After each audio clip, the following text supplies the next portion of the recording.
The following broadcast is solely irresponsible for its content and the degree to which it triggers you and compels you to take action against the capitalist pigs that are eroding our lives. Buckle the F up.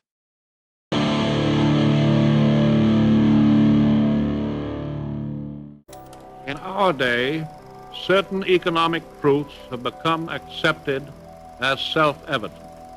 A second Bill of Rights, under which a new basis of security and prosperity can be established for all, regardless of station or race or creed.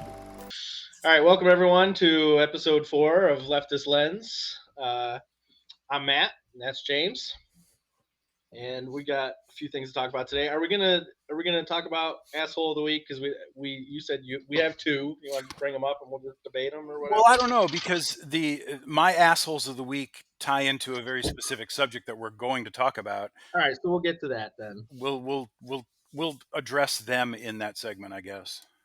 Okay, now just to remind everyone, our goal eventually is to have the asshole of the week be a thing that you're involved in as viewers. In the comment section, you can nominate people, you can vote on people we talk about, whatever. That's the end result. Because you're going to get tired of hearing the people that we think are assholes anyway. So yeah, it's going to be the same people all the time. But all right, so the first thing we're going to talk about is the debacle in the House of Representatives. So since our last episode, McCarthy had been removed. I don't even remember if he had been removed yet when we recorded last, but he got removed. And then the Republicans got together and picked two people to potentially replace him, Steve Scalise and Jim Jordan. Boy, Scalise didn't last long. Then they held a vote, and Scalise won. But then Scalise realized he wasn't going to get the votes on the House floor and get elected, so he decided to drop out. So then Jim Jordan said, "Great, I'll come in. I'll get the votes." So last week they voted 3 times with the full House for a new speaker. Jim Jordan in the first vote lost 20 votes. 20 Republicans didn't vote for him. In the second vote, the next day, 22 Republicans didn't vote for him. And then in the third vote, was that Friday? 25 didn't vote for him. So he got less and less support as it went on. From his own party. So now we're just back to no speaker and no plan to get a speaker. Hakeem Jeffries, by the way, got 212 votes every time, which you would expect. But that's not enough, unfortunately, to install him as speaker. So... And not surprisingly, the way that McCarthy and Gates are spinning this is that this is the Democrats trying to shut down the government. That's all they do. All they do is blame the Democrats for everything they do. The absolute gaslighting lunacy behind a statement like that, when the number of Republicans voting for your guy goes down and down and down. It's the Democrats trying to shut down the government. Are you out of your fucking mind? It's maddening. Right. Well, I think those 20 or 25 or however many Republicans are trying to shut down the government. I really think that is their goal. They don't want to have a speaker so that they can't vote on a appropriations bill to keep the government running on November 15th, which is coming very quickly. So I think that's their whole goal, because they think that if they shut down the government, it'll suspend Jack Smith's operations against Trump. But it won't. So that's already funded. You're not going to stop that train. But yeah, the fact that the Republicans are so adamant on not governing, and that people vote for them like they're going to do something for them, is unbelievable. Well, there's a right-wing talking point that goes back to the Tea Party when that was in its heyday. And it had to do with, because I remember, I'm trying to remember the Sirius Radio right-wing nuts that I used to listen to, and they were always talking about, yes, the government should be shut down because when the government's not running, things are better, and there are fewer laws being created, and blah blah blah blah blah. So there's this whole idea that shutting down the government is somehow a good thing for the people. And that has been bought into lock, stock, and barrel by the the MAGA crowd, and more than just that. But that was a whole Tea Party thing that had tremendous momentum back in the Newt Gingrich days. Oh God, I hate Right. that name. Yeah. Well, the Tea Party was a contra movement to the Occupy Wall Street movement, which happened at that same time. And that's, yeah, the Tea Party absolutely involved into what MAGA is today. Literally just trying to destroy this country. That's what they're doing. They want to defund everything. Mm-hmm. Everything that helps anybody, they don't want it. Yep. You know? School lunches are killing us. Yeah. Fuck. So yeah, the Republicans cannot get their act together. They are not a political party interested in, as you said, governance and legislation, and it's just obfuscation and breaking the system. To what end? Who knows? Right. But even it's not just those 20, because the Democrats, Team Jeffries, has reached out and said, we're willing to work with you if you know, have a more moderate candidate, you know, and are willing to make some concessions. We would consider voting for your guy.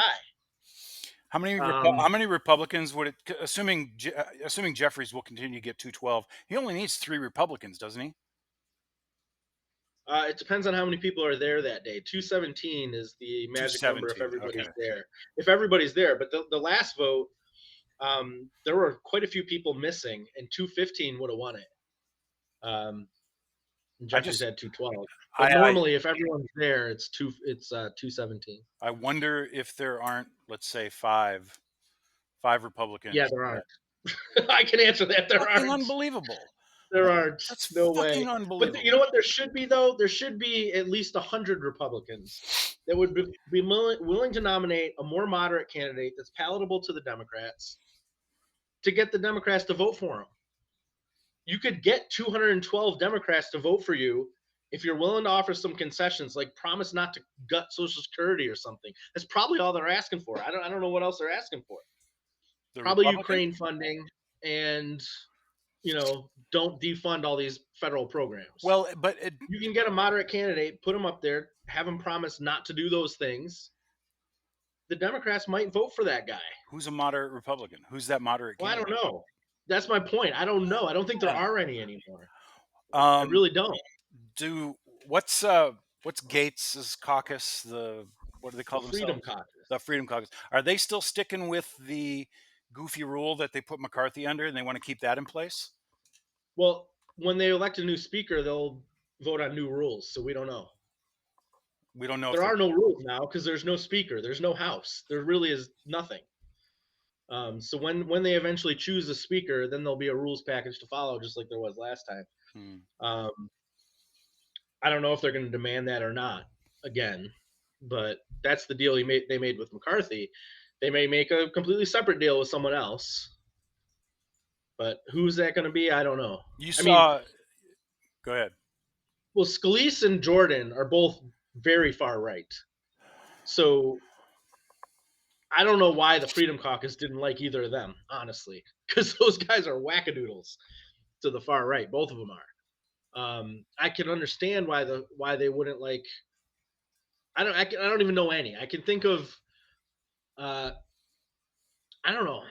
I don't know any moderate Republicans anymore. I really don't. I don't. They don't exist.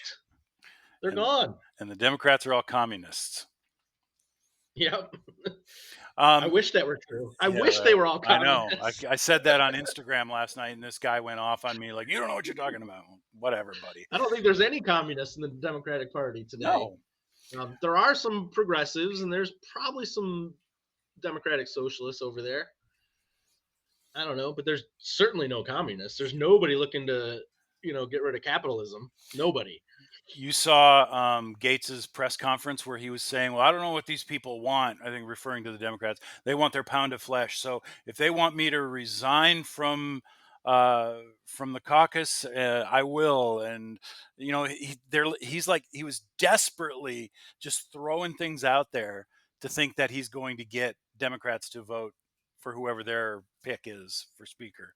Really? it was pathetic. I will resign today. And I was like, okay, buddy, let's do this. You know, that just made me think. I remember reading somebody somebody mentioned that things were going to get the ethics. They were going to push Gates out when the ethics committee released their report. Yeah, what happened to Remember that? we talked about that in one of our episodes. They never released that report. That was just a threat before they removed McCarthy. Yeah, a lot of good that threat did. They didn't follow through with it. So I don't know. Just in case anybody who's watching doesn't know this, it's really bad that we don't have a house right now. It is really bad because nothing can happen. Nothing. And it should bring people into a better perspective because there's a lot of emphasis being put on who's going to be the next president and how important that is and blah blah blah blah blah. It is infinitely more important what the House is comprised of. And this True. is your proof. This is where things get crippled. You can't really cripple a president, through their own behavior, but the House of Representatives can cripple the entire government through their own action or inaction, and that's Right. important. It is. Yeah. Senate too. I mean, right now the Democrats hold the Senate, but I mean, unless the Democrats can get 60 seats in the Senate and whatever 60% of the House is, meaningful change is impossible. Mhm. Um, I don't even know how so, many seats are up for grabs in 24.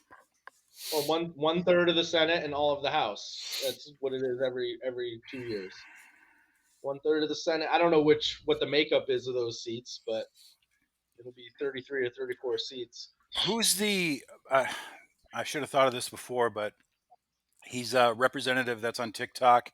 He's a Democrat. Yeah, Jeff something. It's from Yeah, North Carolina. yeah, Can't think of his last name. freshman, and he was talking the other day about how they've He got successfully, yeah, they redistricted. gerrymandered him out Yeah, of his district. He doesn't have a chance in probably. I hell of mean, getting reelected, yeah, probably according to not. him. Yeah. Yeah. Well, that is what they do. All right. So the house is fucked. Let's move on. We'll see what happens Uh, with that. all right. Briefly, let's touch on the Trump gag order that was issued. So there's two. He was under a gag order in the case that Judge Engeron is presiding over. But oh, I don't want to say her name wrong, but Chutkin? Chutkin, yeah, Yeah. she put a gag order on him too, which he immediately violated. Well, but she also put a stay on her own gag order a couple days ago. Right, because they're appealing it. Right. So she's bending over backwards to not appear biased against them because she didn't have to do that. But yeah, she decided to stay her own order while they're appealing it. I don't know. I just some of the things she said was like, I know you want to get your message out about the election. Like, why is it okay for him to keep lying about the election? Why is that okay? Because it's not about whether or not it's okay. It's about whether or not legally it can or should be restricted. I understand. So I get the First Amendment. But the gag order never I think covered you should anything change about it that. because I don't think you should be allowed to do that. I know. Can't yell fire I in a don't think crowded you should. theater. There's the gag order never covered anything about that. This was only specific to the case. The case that Right. It was about threatening the employees in the courtroom and stuff. So why not? What is there other than the fact that they are appealing it, which was just probably procedural anyway. Anyway, her comments about the stay that she put on it and the gag order itself just didn't seem to, like you said, she's bending over backwards. She's going to great lengths to not appear biased in this, which Eileen Cannon isn't giving two fucks about in anything she says. Good fucking God. Yeah. So I Engeron, don't know. I think we're all disappointed that these cases aren't moving a little more quickly. But I didn't put it on our list, but two of the co-defendants in the classified documents case, or no, the election interference case in Georgia. Yeah, Chesbro and Cheeseborough and Sidney Powell, they've both pled guilty and agreed to testify for the prosecution. So that'll be interesting. I assume those were the two that chose to have their trial begin on the 23rd, which is tomorrow. But then they both pled guilty beforehand. they So were the that, two. that They won't were happen. trying to get their case separated, right? That's the same couple. Yeah. Well, they did. Yeah, I don't know if they were being tried together, but they separated from the rest of them, from the other 17 or however many. That's how that was. That's how that was initially indicted. But they wanted Chesborough and Powell wanted their cases to be separate from each other, and that motion was denied. Right. Okay. So that's going to be televised too, right? Because they have cameras in the courtroom in Georgia. Correct. Fucking Yeah. So A. when that trial happens, but I don't think there's a date for anybody else. There was just a date for those two, and they both pled guilty before their trial. So I don't think anyone else has a date. They're all holding out. And their date was in October. Yeah, it was tomorrow, October 23rd. Oh, is it tomorrow? It was, but they pled guilty, so there won't. It won't be. Oh, okay. They're just going to be Yeah, used that as the trial for witnesses. Ken Cheeseborough and Sidney Powell was to begin on October 23rd. So now they're just going to be pulled in to use as witnesses by the prosecution on the others. Right. Okay. Yep. Engeron and his bullshit assessment of a fine against Trump for breaking his gag order. That pissed me off so bad because the whole impetus of the gag order was Trump was maligning Engeron's court As reporter or court clerks. secretary. Yeah.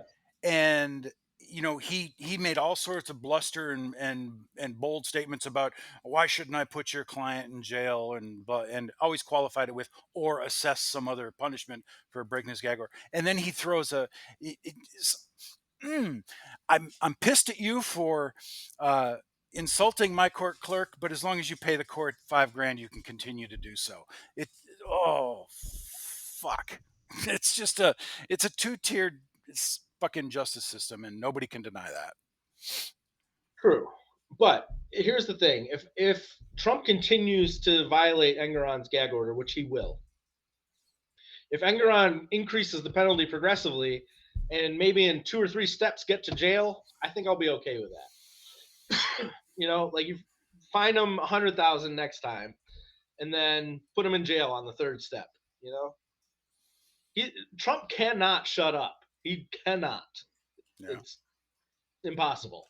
And he knows his only way out of all the shit he's in is to get his MAGA supporters to do violence for him.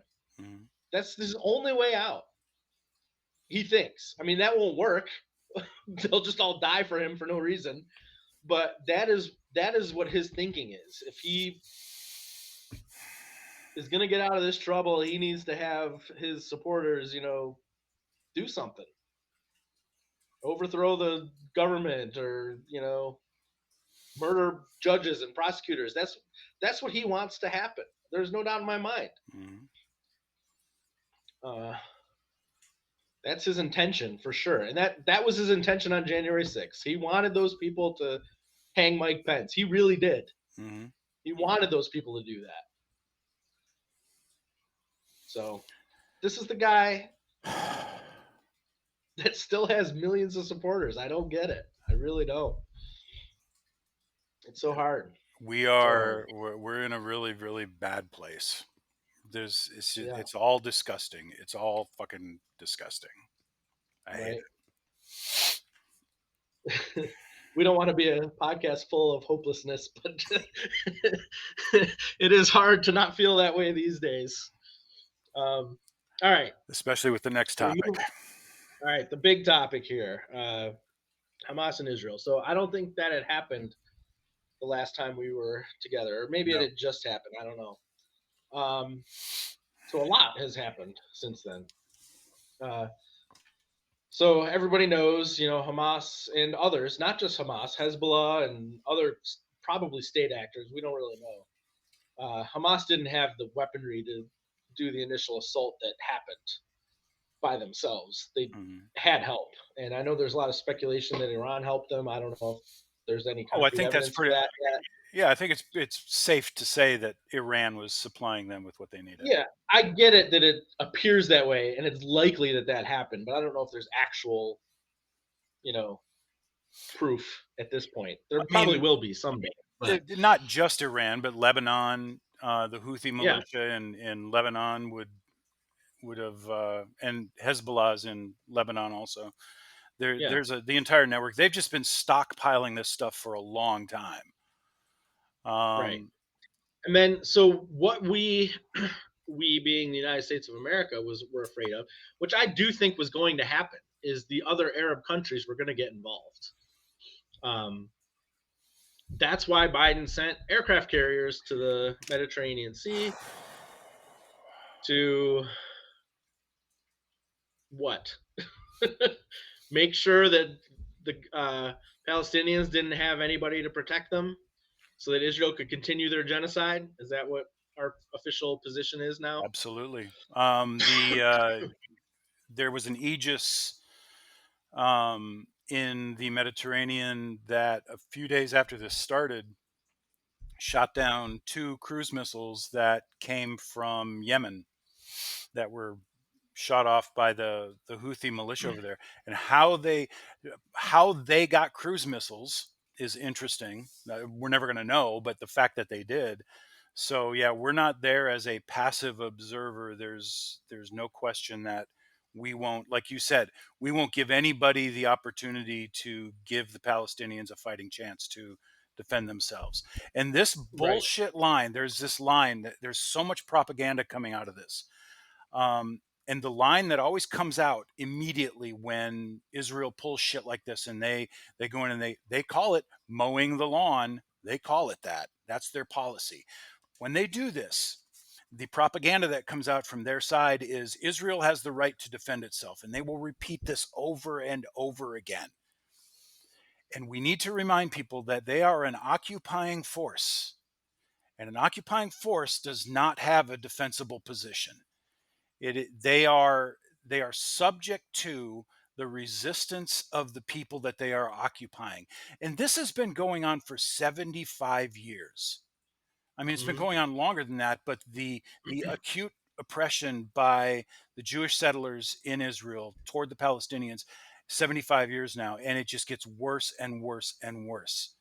And the fact that our government supports this monstrous genocide that is occurring, it makes me fucking sick. I Yep. hate everything about it. This is Um, where the vote blue no matter who argument falls apart, because we have a Democratic president that is fully in support of genocide today. Fully in support. So, yeah. that's why Joe Biden was my pick for asshole of the week.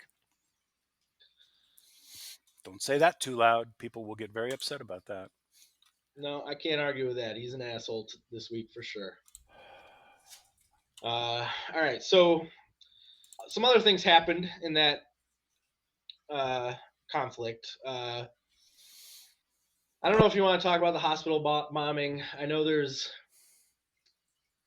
uh, Israel's official position and the United States' official position is that why did our background change? Because my slide disappeared because I did it before I signed in, so I had to re-add the slide. Oh, um, anyway, our official position is that a misguided rocket from Gaza is what blew up the hospital. However, I saw on I don't know where somebody put together a bunch of footage of I the saw it. hospital bombing Hmm. and showed the Gazan missile launch and get destroyed by Israeli air defense, and then aircraft flying overhead dropping bombs. So I think our official position is bullshit. We're just fully on board with the Israeli propaganda. And repeat it long Um, enough and often enough and hard enough, and then people will forget that it was ever an issue. The ancillary argument that they were using to support that it was a Islamic Jihad rocket fired out of Gaza, was that yes, they admit that a Patriot missile took it out, but then they're saying that what hit the hospital was the rocket, what was left of the rocket hitting the hospital. Now, you've seen the footage of the actual impact of that ordinance. Hmm. That has all the hallmarks of an American-made JDAM across Yes. the board. The audio, the sound, the impact, and then the argument to that is no, that would have left a crater the size of a Walmart parking lot there. It doesn't matter. That everything about that looks like a JDAM. There's no way that was a broken sugar rocket fired from within Gaza. It's bullshit. Right. And I'm really proud of the people that I've been seeing in social media that have been compiling real tangible evidence to counter that claim, because they're, as you said, they're putting together the clips of all of these viewpoints and the evidence that this narrative is bullshit, and they Hmm. are not letting up on that. And at least in the case of TikTok, to TikTok's credit, I am seeing a lot of pro-Palestinian um, information getting taken down, but the stuff that is relevant to countering that bullshit narrative by the West is still there. It's still up, and it's gaining traction. And I think they need to keep hammering those points home constantly. There's the the people of the world are largely in support of Palestine. I think there have been large demonstrations in America and other countries. France actually had a huge demonstration, pro-Palestine demonstration. So I guess they don't have freedom of speech there because they went ahead and made it illegal to protest Israel in France. But But you also know that in most of the United States, it is illegal for companies to boycott Israeli products. That is, really, oh yeah, there's a. I should have looked this up. It was an act that was passed back in the 90s, I think, where it made it illegal for U.S. based companies to criticize or boycott any Israeli products. Um, we'll look up stuff about that and touch on it another time. But yeah, it's illegal. You can't do it in the United States.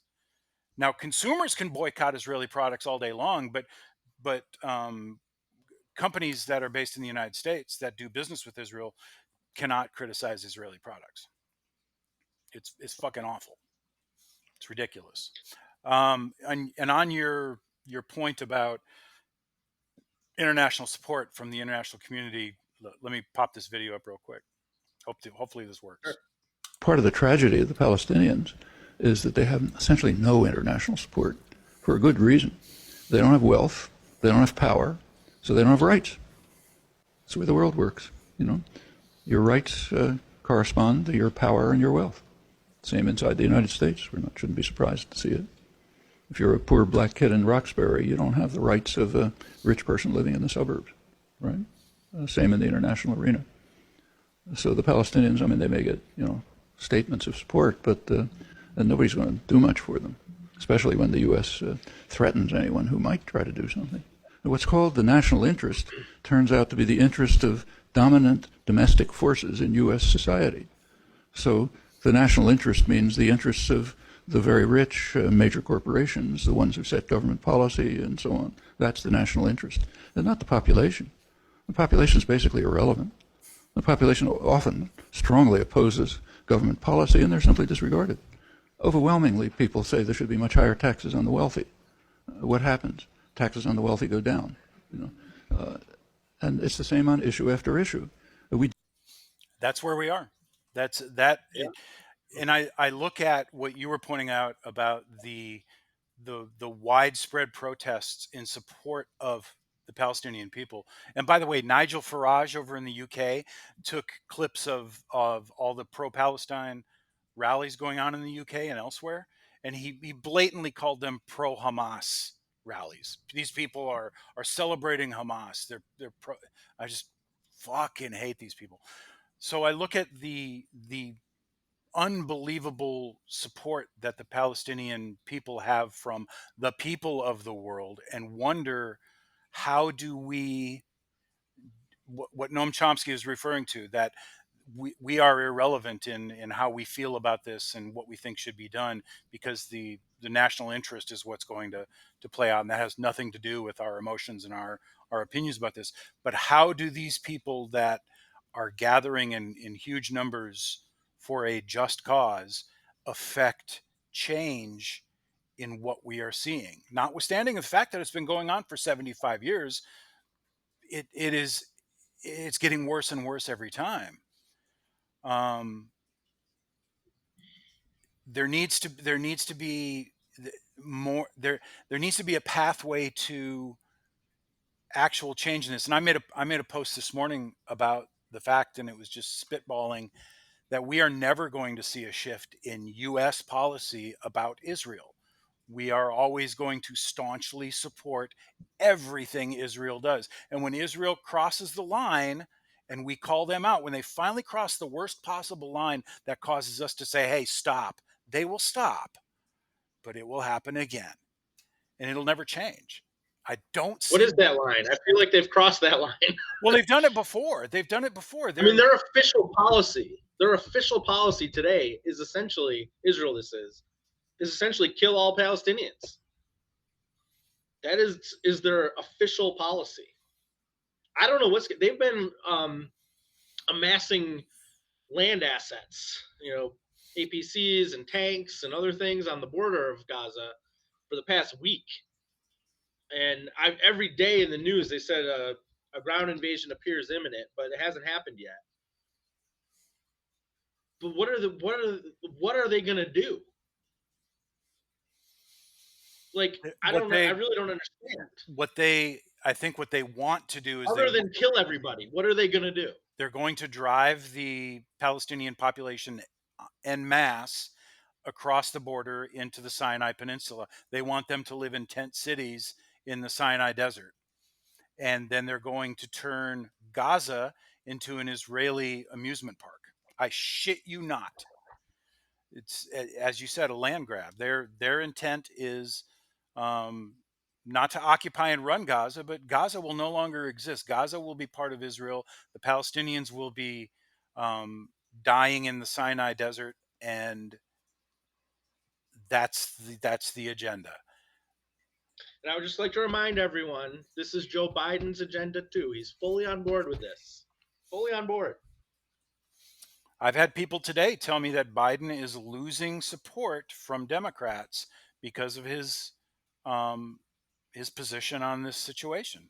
I don't know to what degree, because that point came off another post where I was talking about Kennedy running as a third-party candidate, and how Kennedy's candidacy as a third party is not going to pull votes away from Joe Biden. It's going to pull MAGA votes away from whoever the Republican is.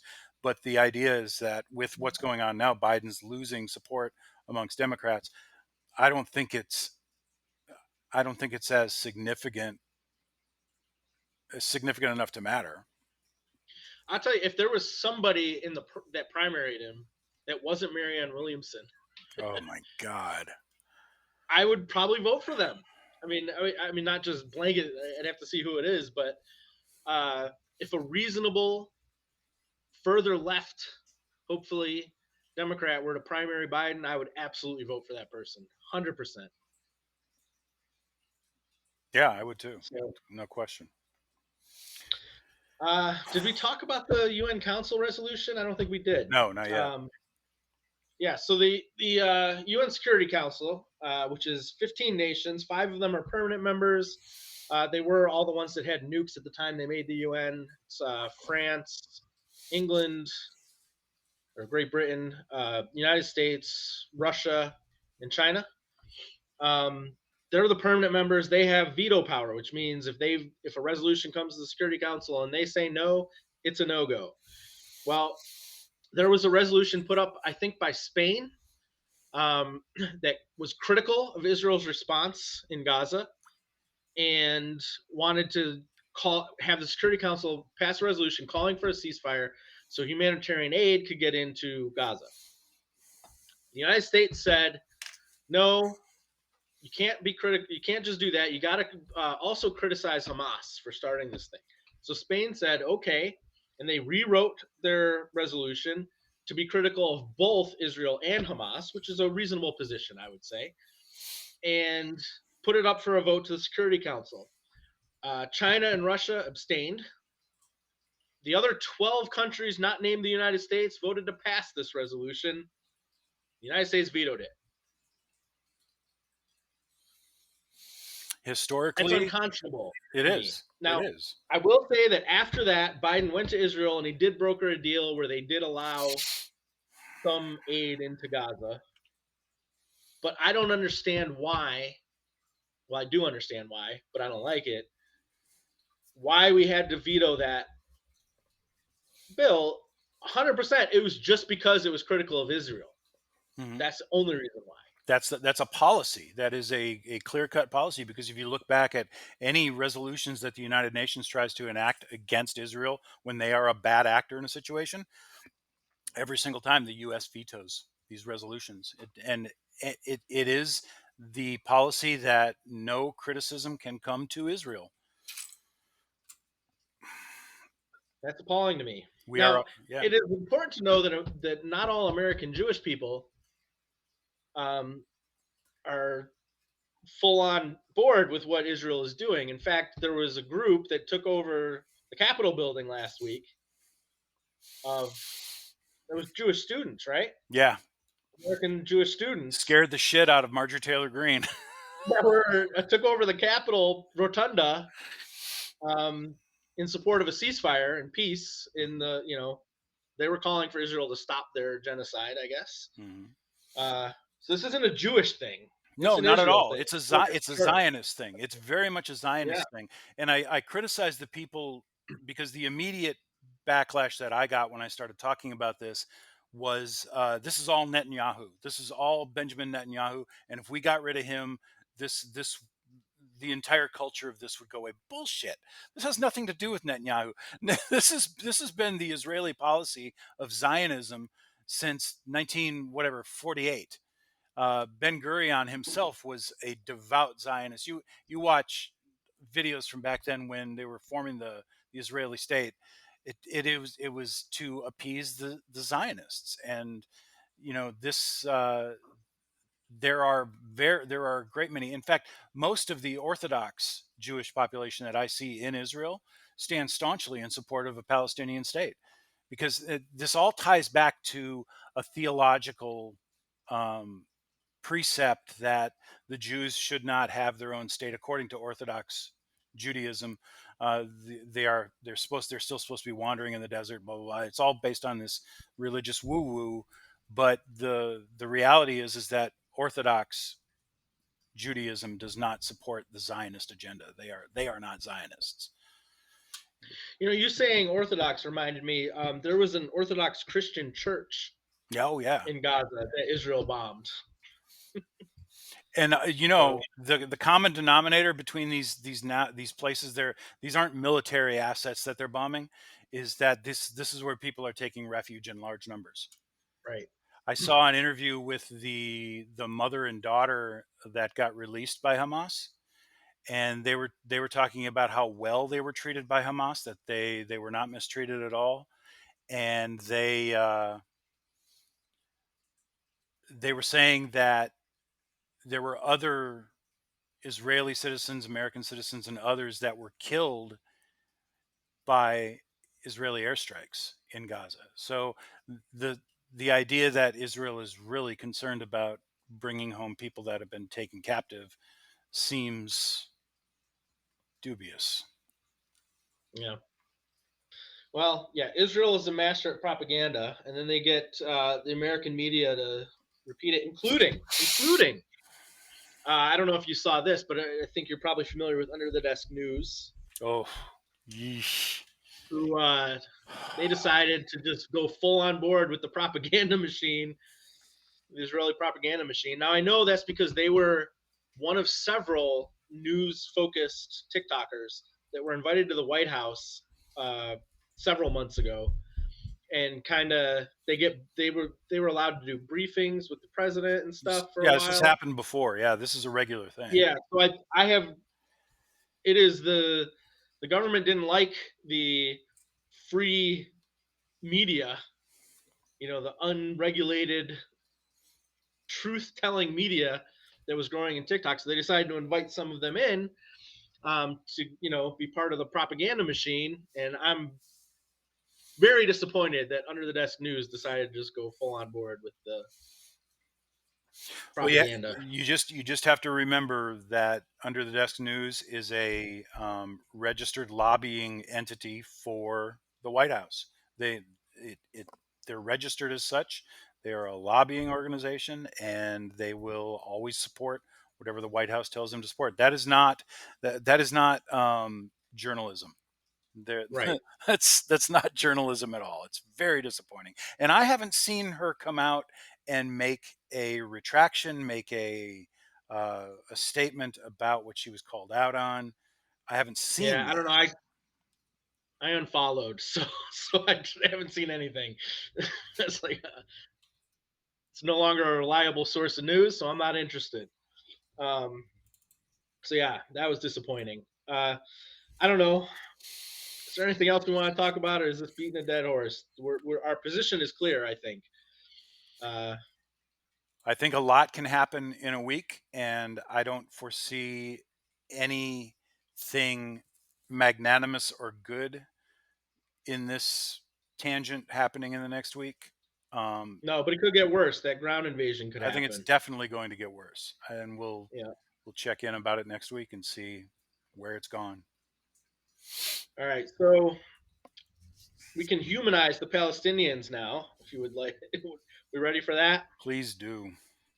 All right, so we found you. Many of you have probably seen this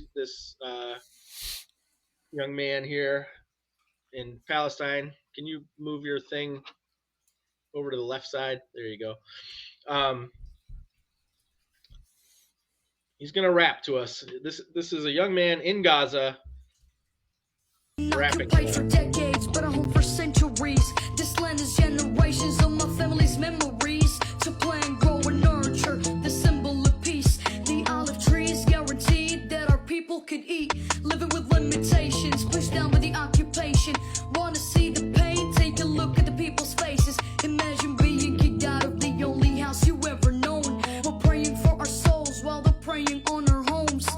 It's not easy to put this into words. Looking at my baby sister, is this something she deserves? Growing up in a world where she's not treated the same. Denied the right to live free because of where she came. They wanna occupy this land, won't let them occupy my mind. I stay occupied aside as I write about my life. Because my only mission is to make people listen. This one's for Shashara, hoping it can make a difference. Cause the same thing happened in 48. My grandparents got evicted and forced to move away to the refugee camp in Gaza. No, nothing has changed. They can never return, so that's where I am today. Getting calls from cousins to see if I am alive. This year is not fireworks that are lighting the sky. We're trying to celebrate an Eid and keep the faith. I guess you could say it's how memories are made. Palestine, time's been. So all I can say is I hope that young man survives this ordeal. He's talented, and I think his words are very poignant. 100% agree. Any thoughts? Huh? 100% agree. That is who Israel wants to exterminate right there. And their propaganda is based on dehumanizing the individual Palestinians, and that needs to be countered on a moment-to-moment basis without cessation. Agreed. All right, we normally like to end on a lighter note. We failed at that this week. Unless you got a joke or something. I got nothing. All right, James. Well, this wraps up another episode of Leftist Lens. Hope you enjoyed it. Feel free to tell us below where we made mistakes or where you disagree with us. Yes. I can't wait to the day I get to argue with people in the comments, but there are no comments. So hopefully someday. Soon. Yep. All right, James. As always, good to see you. Same. See you next week. See you next week. Been viewing WEWS, your Scripps Howard station, first in Cleveland, operating on Channel 5 from 76 to 82 megacycles. WEWS maintains studios in the WEWS building, Euclid at 30th. Truly Cleveland's TV show place. Until 8:25, this is Court Stanton wishing you a very pleasant good night and good morning.